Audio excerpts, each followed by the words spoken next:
বিদেশি লিগে বাংলাদেশের আরও ক্রিকেটার দেখতে চান মুস্তাফিজুর রহমান। আইএল টি-20 খেলেই টি-20 বিশ্বকাপে প্রস্তুতি সেরেছেন এই পেসার।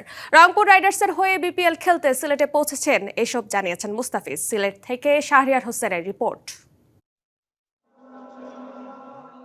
আইএল টি-20 খেলে আবারও বাংলাদেশে, এবার মিশন বিপিএল। সকালে সিলেট পৌঁছেই দুপুরে রংপুরের দলগত অনুশীলনে সিরিয়াস মুস্তাফিজ। ক্লান্তির কোনো বালাই নেই, চনমনে ফিজ এবার বিপিএল মাতানোর অপেক্ষায়।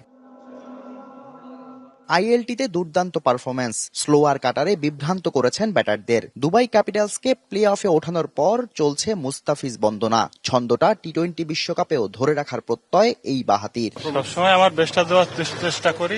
সাকিব তাসকিনদের সঙ্গে আইএল টি-20তে খেলেছেন মুস্তাফিজুর রহমান। দল ভিন্ন হলেও তিন ক্রিকেটার যখন একসঙ্গে হয়, আমিরাত মনে হয় এক টুকরো বাংলাদেশ। বিদেশি লিগে সময়টা দারুণ উপভোগ করেছেন ফিজ। ভবিষ্যতে সেখানে দেখতে চান আরও সতীর্থদের।